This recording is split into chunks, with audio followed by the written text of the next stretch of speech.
Hoy en día podemos escoger entre cientos de tipos de letra distintos cuando escribimos en el ordenador, pero en la Edad Media, cuando ni siquiera se había inventado la imprenta, todos los textos se escribían a mano o se esculpían en piedra.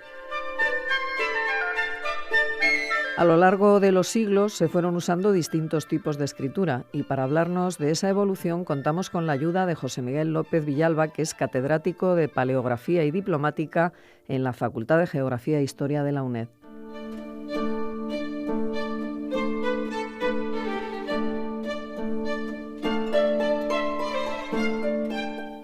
José Miguel, ¿qué tal? Bienvenido a Sin Distancias. Muchas gracias.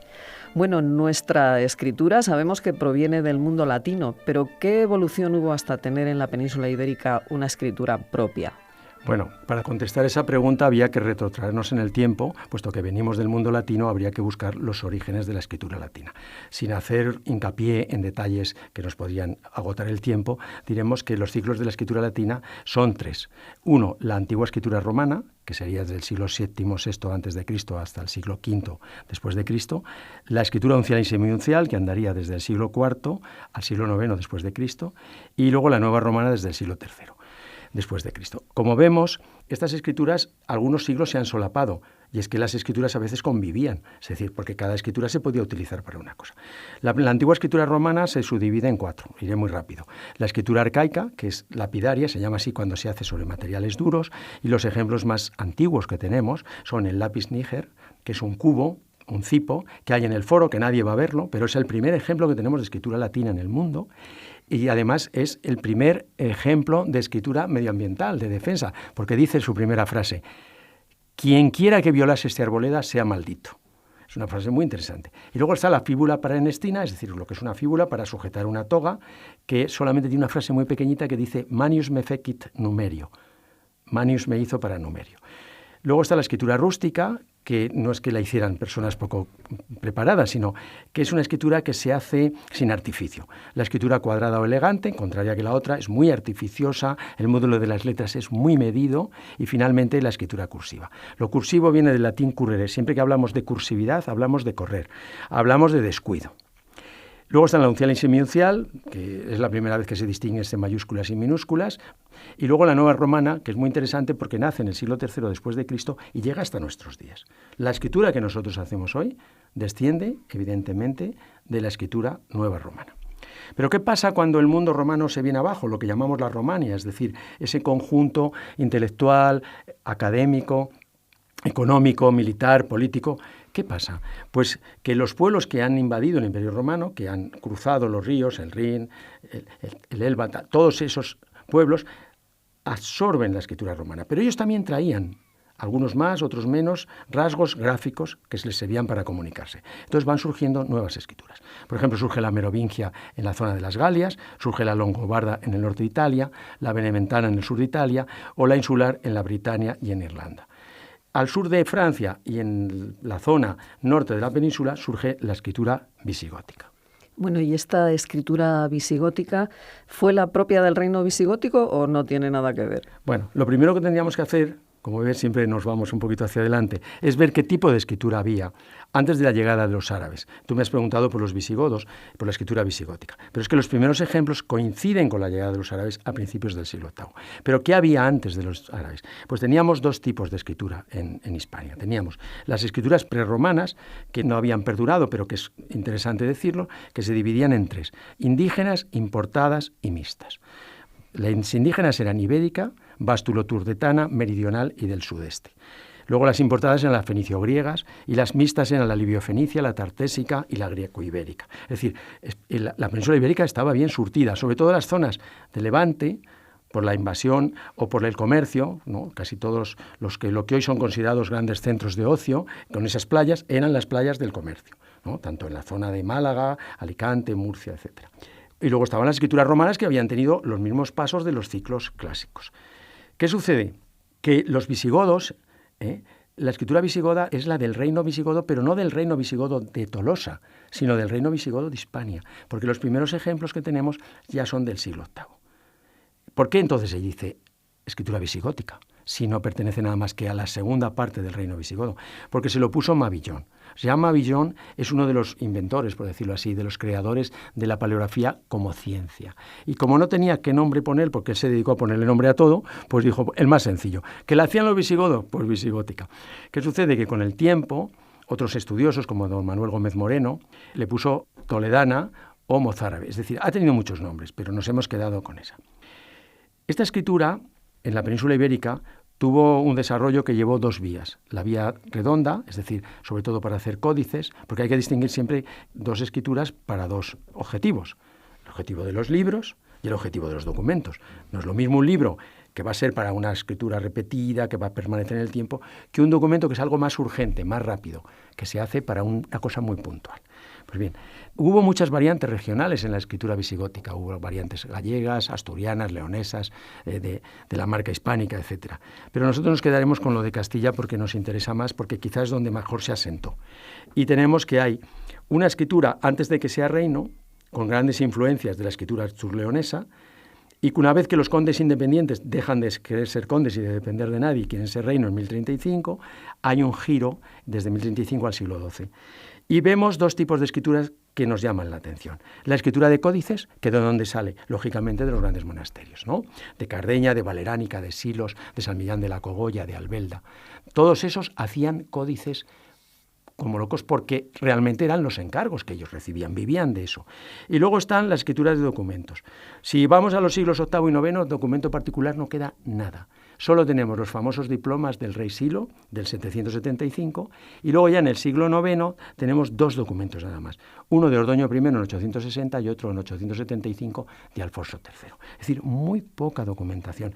Pero, sin embargo, a partir ya del siglo X al XII, hay muchísima documentación particular, con un rasgo eclesiástico muy grande, porque quien documentaba eran los frailes. Si tú tenías que vender algo, tenías que ir al monasterio a que te hicieran el diploma. Porque eran los que sabían escribir, claro. Efectivamente. Bueno, ¿y qué me puedes decir de la escritura carolina?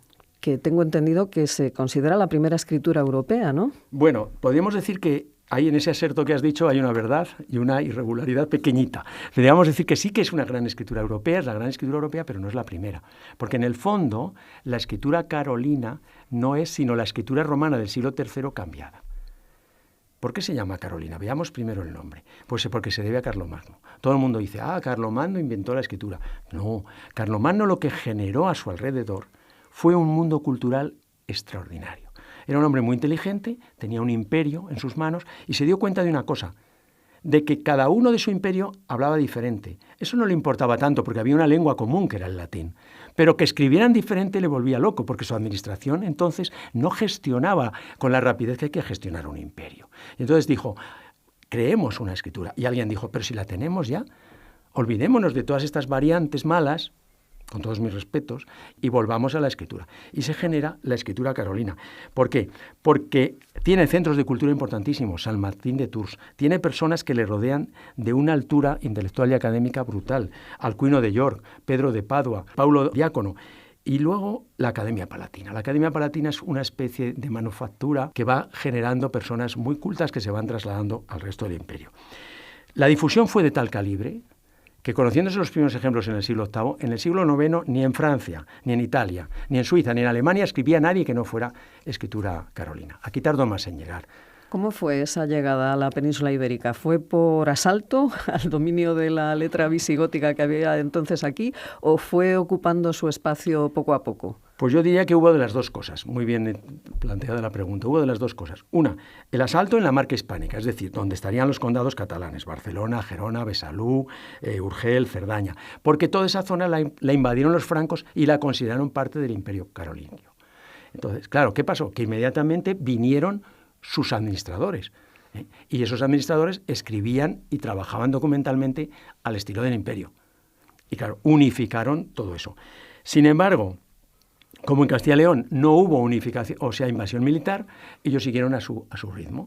Y los primeros ejemplos que tenemos, muy breves, son de Alfonso VI, de su hija Doña Urraca, y de el siguiente en la lista, que es Alfonso VII, que ya va a tener dos franceses como jefes de la Cancillería, que son Giraldo y Hugo, además sucesivos. Con lo cual, se tiran un espacio de 20 años dominando la Cancillería y cambian la escritura, ¿no? Y luego Alfonso VIII, Fernando II, Alfonso IX, ya es todo Carolina.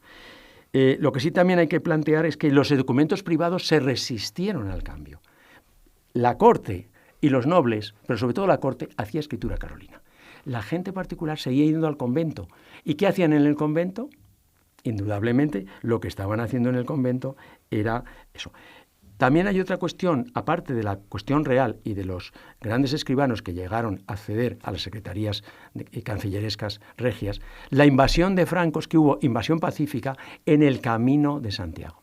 Vinieron a poner los primeros hoteles y las primeras casas rurales, y perdona que sea tan coloquial, y entonces vinieron todos francos, porque los que venían por esa ruta no eran los hispanos que iban a Santiago. La ruta que venía desde Roncesvalles a Santiago venían los franceses, venían los del imperio, no solo franceses, alemanes, suizos, todos por ahí, y esos entendían esa escritura. Entonces, ahí se genera una especie de, como de colonización intelectual que está estudiada, pero no sé si suficientemente. Bueno, José Miguel, y si la escritura carolina estaba ya tan asentada en la península ibérica, ¿por qué surgieron otro tipo de escrituras?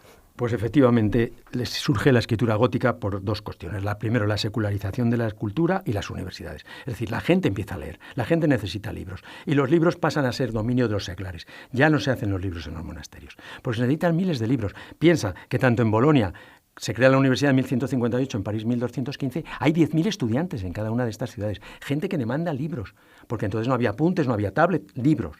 Y esos libros llegan a los talleres particulares. Entonces hay un cambio gráfico para ir más rápido, hay un corte oblícuo de la pluma, las letras coincidentes se sobreponen, bueno, habría muchas cosas que hablar de esto. Este ambiente cultural es el que se va a extender primero por estos países y luego va a llegar finalmente a la península ibérica, por los mismos sistemas, por el ambiente cultural, como hemos dicho, el ambiente histórico y sobre todo porque leen, y sobre todo van a empezar a leer a partir de Alfonso X, porque él es escritor. Le llamamos el sabio por algo, y empieza a hacer ya los primeros libros que se editan, la General Historia de España, el libro del ajedrez, el lapidario, las cantigas y las partidas, ya lo hacen ese tipo de escritura. Y la gente lo ve y le gusta. Y luego van a surgir por un lado esas librarias, como digo, y por otro lado las documentales. El padre Terreros las llegó a dividir hasta en 5 tipos, que son privilegios, albalaes, precortesana, cortesana y procesal. Esos son los 5 tipos. Yo creo que la más terrible de toda y la que, ya lo habíamos comentado anteriormente, es la que asusta a los investigadores, es la procesal. ¿Y por qué? Cuéntanos, ¿qué es lo que aterra a los investigadores con respecto a esta escritura? Pues muy sencillo, como su nombre indica, nació en los procesos, y los procesos eran igual que ahora. 50 testigos de un hecho y a todos hay que hacerles 40 preguntas, una batería de preguntas. El señor que está allí escribiendo a mano no se puede entretener. Entonces, ya las escrituras, esas que hemos venido, privilegios, albalasta, ya se iban deteriorando cada vez más en cursividad, en correr, tal. Llegas a una escritura que es prácticamente ilegible. Porque yo he visto procesos de 1.500 páginas, que cuando oímos ahora, es un proceso de 3.000 páginas, la gente se cree que es mucho. Ya existían esos procesos, sobre todo en la Inquisición. Eran procesos larguísimos porque se buscaba, todo el mundo intentaba, unos para acusar y otros para defenderse, llevar testigos, y todos había que recogerlos. Entonces es una escritura que, claro, ha permanecido ya mucho porque es finales del 15 y todo el 16, y todos los procesos que se quieran ver tienen que estar en esa escritura. Y claro, es ilegible absolutamente. O sea, se puede leer, pero para una persona que no esté versada, yo siempre recomiendo que empiece, como los niños pequeños, por las primeras letras y vaya ascendiendo en dificultad. Bueno, pues José Miguel López Villalba, catedrático de Paleografía y Diplomática en la Facultad de Geografía e Historia de la UNED, muchísimas gracias por acompañarnos hoy en Sin Distancias para explicarnos cómo fue la evolución de los distintos tipos de escritura en la Castilla medieval. Muchísimas gracias a vosotros por vuestras invitaciones, que estoy muy contento de venir. Gracias.